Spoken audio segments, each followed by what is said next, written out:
Assalamualaikum warahmatullahi wabarakatuh. Waalaikumsalam warahmatullahi wabarakatuh. Izin memperkenalkan diri, sebelumnya saya Nadia Rizkiana dengan NIM 23035563 yang saya hormati Ibu Esya selaku dosen pengampu mata kuliah area tulis ilmiah dan yang saya hormati juga teman-teman di semuanya. Pada hari ini saya akan mempresentasikan mengenai kamus atau ensiklopedia. Yang pertama di sini ada pengertian kamus. Pengertian kamus sendiri menurut KBBI merupakan karya rujukan atau acuan dalam bentuk cetak maupun digital yang memuat kata dan ungkapan yang dapat disusun menurut abjad. Jadi untuk kamus sendiri biasanya secara abjad atau berurutan. Kemudian isinya juga mengenai makna, atau mungkin pemakaian atau mungkin penjelasan. Kemudian ada penelitian lain dikutip dari sebuah artikel oleh Setiawati pada tahun 2016. Menurut beliau sendiri, kamus adalah sebuah karya yang berfungsi sebagai referensi berupa senilai kata yang disusun secara alfabetik. Selanjutnya ada karakteristik mengenai kamus. Yang pertama yang sudah saya sebutkan tadi, kamus sendiri disusun secara alfabetis, mulai dari huruf A sampai dengan huruf Z. Kemudian setiap entry kata atau istilah artinya itu singkat, padat, dan jelas. Jadi setiap kata yang diungkapkan atau yang ada di kamus itu selalu singkat, padat, dan jelas. Kemudian yang terakhir bersifat deskriptif atau mungkin bersifat preskriptif. Selanjutnya ada klasifikasi kamus berdasarkan aspek penggunaan bahasa. Yang pertama ada kamus eka bahasa, di mana kamus eka bahasa berarti kamus tersebut menggunakan satu bahasa saja. Misal contohnya itu di Indonesia ada kamus bahasa Indonesia, atau mungkin seperti kamus khusus bahasa daerah, misal kamus bahasa Aceh atau misalnya. Kemudian untuk internasional sendiri ada Oxford English Dictionary. Kemudian yang kedua ada kamus peribahasa. Kamus peribahasa sendiri terdiri dari dua bahasa. Misal yang sering kita temui seperti kamus bahasa Indonesia dengan Inggris, atau mungkin kamus bahasa nasional dengan bahasa daerah seperti misal bahasa Indonesia dengan Aceh atau mungkin bahasa Indonesia dengan Jawa dan lain-lainnya. Kemudian selanjutnya ada kamus multibahasa. Dan di sini kamus multibahasa sendiri lebih dari dua bahasa isinya. Contoh yang saya ambil di sini adalah kamus Melayu, Cina, Inggris, karyanya Yuan Gongchan pada tahun 2004. Kemudian selanjutnya ada manfaat kamus. Kamus sendiri yang pertama, manfaatnya adalah memahami kata asing atau kata baru yang baru kita ketahui. Lalu yang kedua, meningkatkan ejaan dan tata bahasa kita.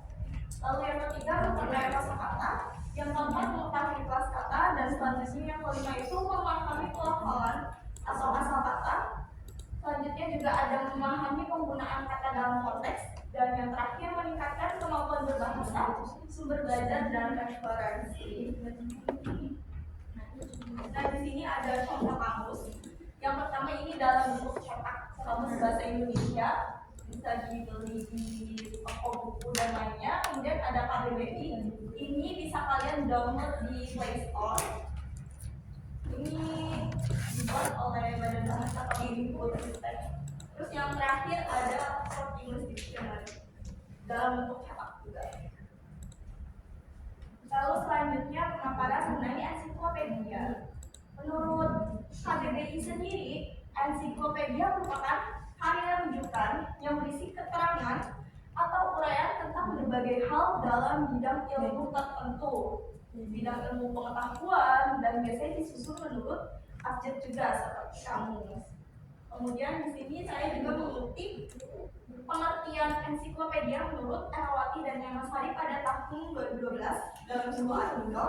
Ensiklopedia sendiri merupakan kumpulan dari penjelasan kata-kata yang ada yang berisi mengenai informasi secara luas, lengkap, dan tentunya mudah untuk kita pahami tentang kumpulan ilmu pengetahuan atau cabang ilmu tertentu. yang disusun berdasarkan huruf atau abjad yang kemudian dicetak ke dalam bentuk buku. Selanjutnya di sini ada karakteristik ensiklopedia. Yang pertama, menyajikan artikel yang ringkas tapi padat berhubung. Jadi isi dari ensiklopedia itu ringkas tapi betul-betul berbobot. Kemudian yang kedua, bisa tematik atau disesuaikan dengan topik yang ingin dibahas pada buku ensiklopedia tersebut. Misalnya ensiklopedia Islam nanti membahas seputar Islam, entah perkembangan Islam di berbagai negara atau mungkin lainnya. Kemudian ada ensiklopedia sains, berarti ensiklopedia tersebut bisa membahas seputar sains seperti biologi, kimia, atau fisika dan lain-lainnya. Atau umum, di sini ada ensiklopedia Britannica. Kemudian yang terakhir, karakteristik yang terakhir bersifat ilmiah populer. Informasi yang dibuat mudah dipahami oleh pembaca umum. Kemudian ada manfaat ensiklopedia sendiri. Yang pertama, sebagai sarana untuk mencari informasi dasar mengenai berbagai masalah atau informasi. Yang kedua, sebagai sarana untuk mengetahui kebenaran dari suatu informasi. Lalu yang terakhir, sebagai langkah awal untuk melakukan suatu kajian mengenai suatu objek. Jadi ensiklopedia sendiri bisa menambah pengetahuan atau wawasan kita mengenai suatu itu ada contoh ensiklopedia. Yang pertama, ensiklopedia Karya Ulama Nusantara. Jadi di sini ensiklopedia itu membahas mengenai karya-karya yang telah dibuat oleh ulama di Indonesia sendiri. Kemudian yang kedua, ensiklopedia batik, yaitu isinya itu seputar pengertian batik, filosofi batik, asal-usul batik, dan lain sebagainya. Kemudian yang terakhir, ensiklopedia nasional Indonesia jilid 1. Nah, mungkin ini kita ambil inti, saya ambil inti dari perbedaan kamus dan ensiklopedia.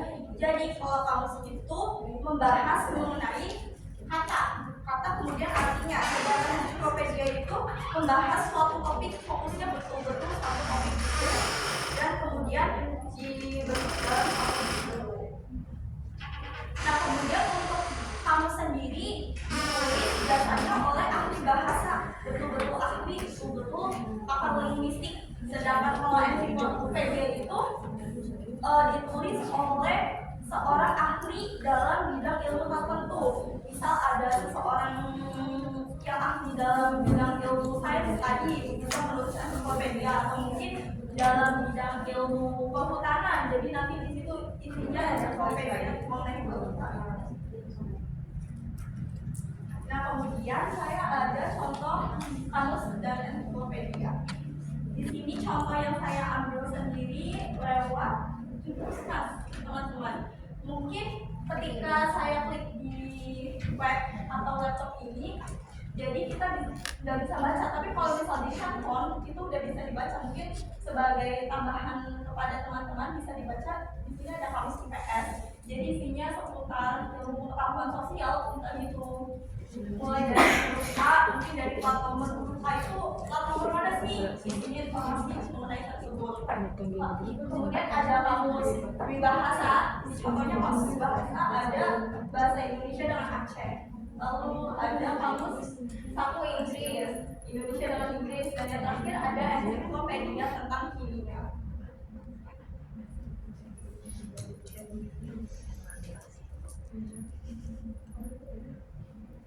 Nah, mungkin ini hasil screenshotan dari Puskas, bukan screenshot tapi foto, karena di Puskas sendiri tidak bisa di screenshot ya teman-teman.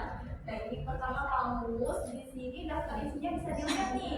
Jadi kalau kamus itu benar-benar abjad, mulai dari huruf A sampai dengan Z.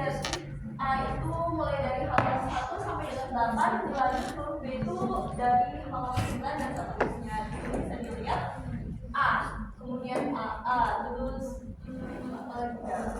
mengenai Aceh Barat dan lain-lain sebagainya. Kemudian contoh ensiklopedia di sini juga. Di sini ensiklopedia kimia yang tadi saya jabarkan. Di sini membahas seputar kimia. Ada materi, ada atom, ada elektron, ada proton, ada neutron dan lain-lain. Baik, kurang lebih Dari saya itu saja. Mungkin ada pertanyaan dari teman-teman semuanya, silakan bertanya. Ya, aku izin bertanya, kenapa sih kampus atau ensiklopedia itu masuk ke dalam kategori karya tulis ilmiah? Baik, terima kasih pertanyaannya kepada Bunda Mayasri. Untuk pertanyaannya sendiri, mengapa sih kamus dan ensiklopedia itu masuk ke dalam karya tulis ilmiah? Jadi yang pertama, kamus dan ensiklopedia sendiri memiliki daftar referensi, di mana syarat masuk termasuk karya tulis ilmiah sendiri itu merupakan ada daftar referensinya. Kemudian kamus dan ensiklopedia juga memiliki daftar rujukan sampai dengan daftar referensi, dan dua karya tulis ini isinya itu terdiri dari kata-kata yang baku dan terstruktur gitu, sehingga isinya dapat dipertanggungjawabkan. Mungkin dari saya jawabannya itu saja. Bagaimana di bidang ini, apakah cukup? Sudah cukup. Baik, terima kasih. Kurang lebihnya mohon maaf, izin saya tutup. Terima kasih atas perhatiannya semuanya. Terima kasih kepada Indonesia. Kurang lebihnya mohon maaf. Wassalamualaikum warahmatullahi wabarakatuh.